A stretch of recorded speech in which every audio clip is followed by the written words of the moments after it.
ઉપરવાસમાં ભારે વરસાદના પગલે ઉકાઈ ડેમમાં સતત પાણીની આવક નોંધાઈ રહી છે. તો ઉકાઈની સવારે 6 વાગ્યા સુધીની સપાટી 314.68 ફૂટ નોંધાઈ હતી.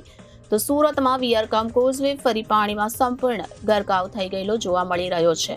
કોઝવેની ભયજનક સપાટી 6 મીટર પર પહોંચી છે, જે વધીને 7.35 મીટર પર પહોંચી છે. કોઝવેની પોતાની ભયજનક સપાટીથી ઉપર જોવા મળી રહી છે અને કોઝવેમાંથી ઓવરફ્લો થઈ રહેલા પાણીના કારણે સૂર્યપુત્રી તાપી નદીમાં નવા નીરની આવક યથાવત જોવા મળી રહી છે. તો હાલ સૂર્યપુત્રી તાપી નદી બે કાંઠે વહેતી જોવા મળી રહી છે.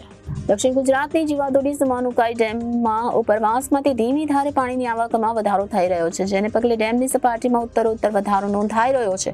તેમ છતાં ગત વર્ષની તુલનાએ ચાલુ વર્ષે પાણીની આવક ઓછી છે. તાપી જિલ્લા સ્થિત ઉકાઈ ડેમના ઉપરવાસમાં મોન્સૂન સક્રિય થવાને લઈને ડેમની જળ સપાટીમાં ઉત્તરોત્તર વધારો થયો છે. તો સુરત જિલ્લામાં જે રીતે વરસાદ વરસી રહ્યો છે, જેને લઈને જળબંબાકારની સ્થિતિ સર્જાઈ છે.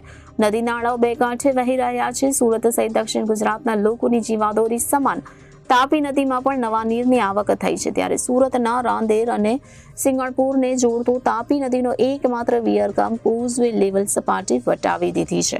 હાલ કોઝવે પર 7.21 મીટર પાણી વહી રહ્યા છે અને કોઝવેની ભયજનક સપાટી 6 મીટર છે. ત્યારે જે રીતે કોઝવેની સપાટી પર પાણી વધી રહ્યા છે, જેને લઈને તંત્ર હરકતમાં આવી ગયું છે અને સાવચેતીના ભાગરૂપે લોકોની અવરજવર માટે કોઝવે બંધ કરી દેવામાં આવ્યો છે અને હજુ પણ સપાટીમાં વધારો થશે તેવી પૂરેપૂરી સંભાવના સેવાઈ રહી છે. તો ઉપરવાસમાં ભારે વરસાદને પગલે ઉકાઈ ડેમમાં સતત પાણીની આવક નોંધાઈ રહી છે. ઉકાઈની સવારે 6 વાગ્યા સુધીની સપાટી 314.68 ફૂટ હતી.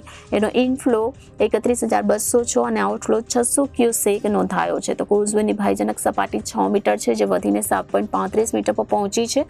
તો હાલ કોઝવે પોતાની ભયજનક સપાટીથી ઉપર જોવા મળી રહ્યું છે.